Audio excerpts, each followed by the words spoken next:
This is an examination of the hidden human condition. This is the Hidden Killers podcast with Tony Bruschi.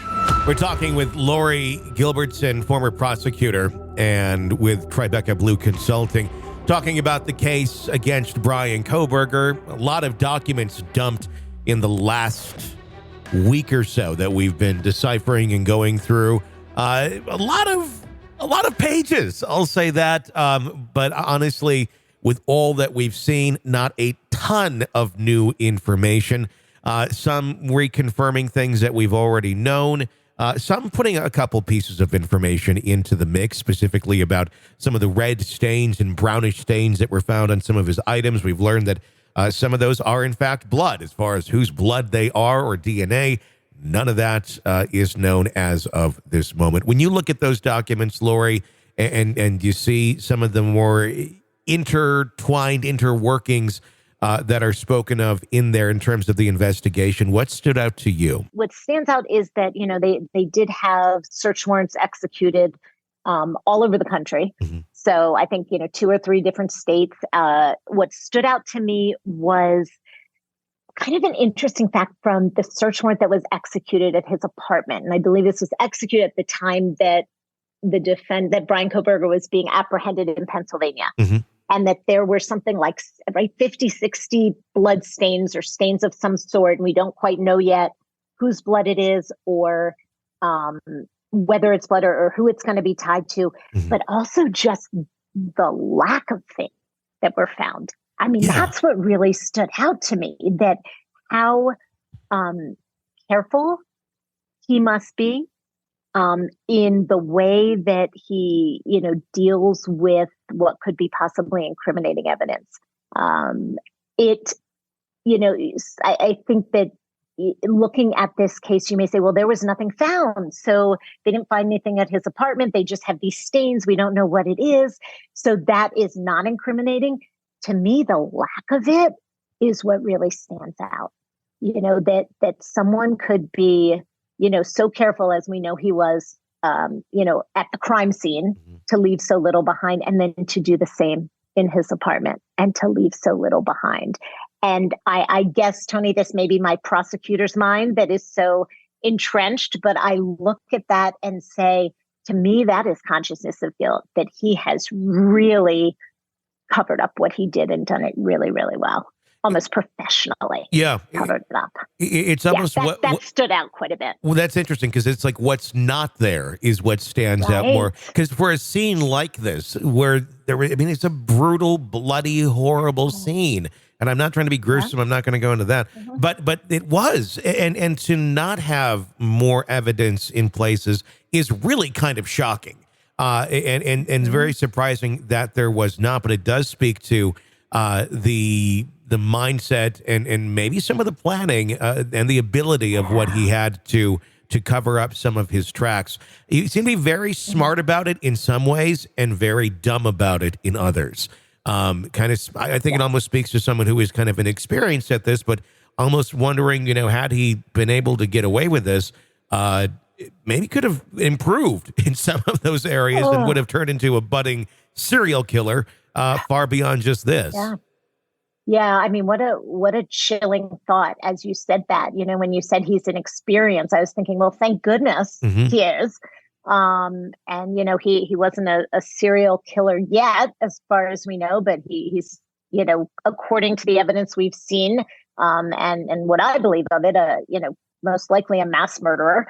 And yes, we just talked a little bit about that with Laurie Vallow, but you look how she's out there and talking about this stuff, and it's just so out in the open. But with someone like him, you just see the calculations of the killing, the planning that went into it, and to be someone who could plan that, calculate it, be so organized in it that you could then brutally murder 4 people and leave behind just 1 drop of blood. I think is mind-boggling. the digital footprint that he left obviously is going to be used very strongly against him in court. Yes. And one of those very much speaks to what you were just talking about, the way that the situation, the scene was cleaned up to a certain extent, or at least he didn't have evidence of him being there.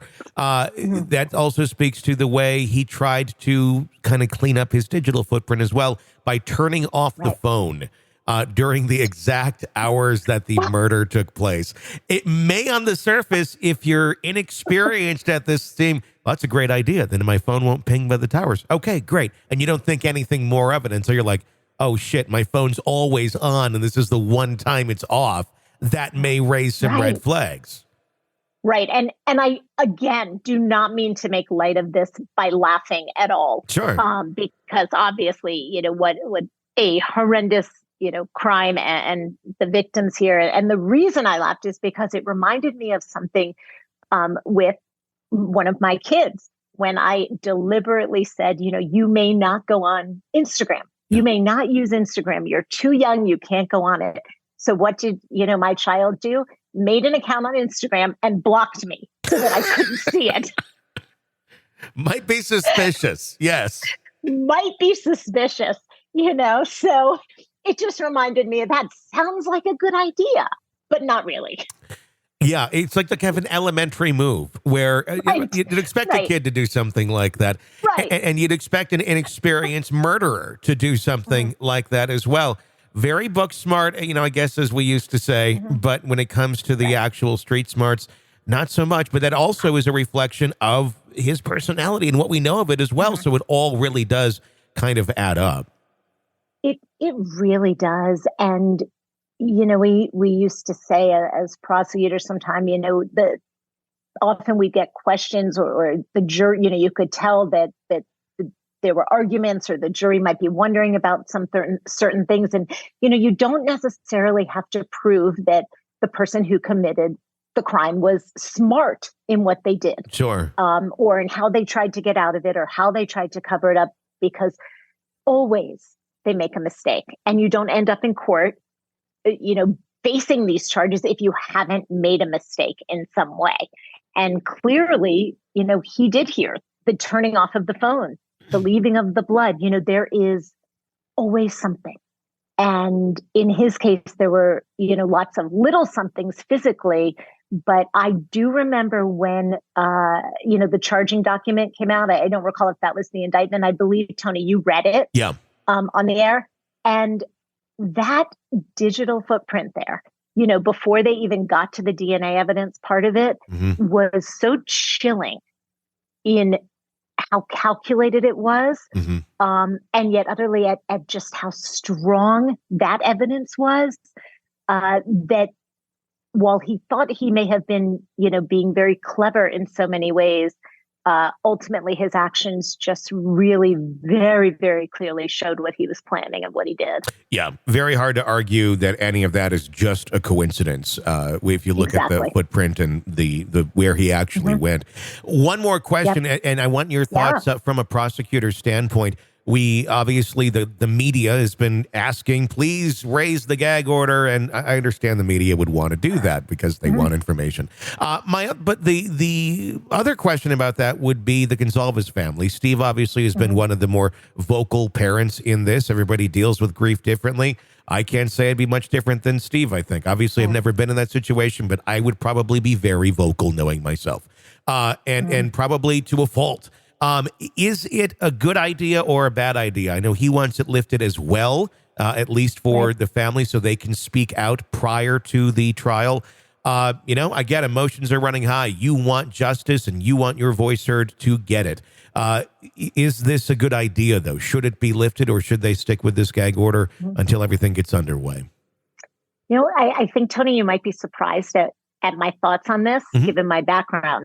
But, in this case, with so much media attention and the weighing and balancing of the factors with a gag order as to the press's right to, have this information or to get information out or to talk about it. And then as to the victim's family and his right to be able to speak, is really all weighed against being able to have a fair trial, a fair trial for the defendant, obviously, but also a fair trial for the prosecution. So although it is a very broad gag order, I think ultimately it is going to help them find a fair jury who can try this case. It's going to help that they are able to not have, various witness statements out there, which can be honestly very difficult for the prosecution when all sorts of witnesses start speaking out in the press, and then you've got all sorts of things that can be majorly inconsistent or used at trial against them. And then also for the defense, that this jury pool certainly is not poisoned by anything that comes out in the coverage of a case like this. Mm-hmm. So although it is broad, it does seem to be undertaken with some thought.